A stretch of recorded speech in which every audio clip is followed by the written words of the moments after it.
Isang beses lang tayo mabubuhay sa mundo. Kaya naman, dapat sulitin mo na ang bawat segundo nito.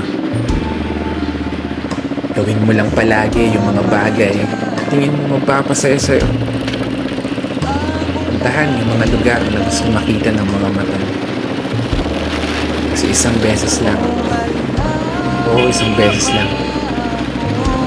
Tayo may pagkakataon dumaan sa kalsada ng buhay na hindi mo na mababalikan. Dahil habang tumatanda tayo, meron tayong isang bagay na malungit makakaligtan. Yun ay maglaan ng oras para sa sarili nating kaligayahan. Kasi karamihan sa atin, puro trabaho na lamang nasa isip. Sa pagtulog na lang dinadaan yung pahinga habang namamasyal sa panaginip. Paggising, trabaho ulit hanggang sa hindi mo na magawang masulit kahit man lang saglit. Ang oras na kay bilis pumipihit. Pero hindi ko sinasabi na huwag ka na magtrabaho. Gusto ko lang ipaalala sa'yo, ipaalala sa sarili ko, pag dumating na yung araw na hindi mo na magagawang ihakbang ang mga paa mo,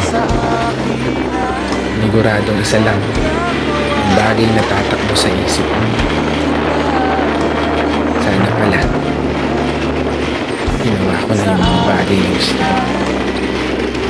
Sana pala sinulit ko na yung mga oras na meron ako. Kaya hindi pa huli ang pagkakataon ko pa. Hanggat hindi napaparamdam siguro, wala ka pang dapat ipag-alala. Hanggat hindi ka pa tumatago sa pintuan, wala kang dapat ipangamba. Dahil hanggat humihinga ka, ang gagawa mo, gawin lahat ng mga bagay na gusto mo. Basta masaya ka. Walang makakapigil sa'yo. Buhay mo yan.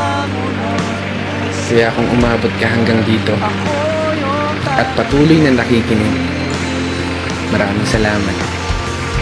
Dahil gaya mo, ginagawa ko lang din kung ano yung pangarap ko. Minsan ako masaya. Sa paraan na to, magawa kong may bahagi sa iba. Kaya isang pagpupugay para sa lahat ng mga kapatid na motorista na patuloy sumasabay sa hamon ng buhay. This is your brother Matt for today's video.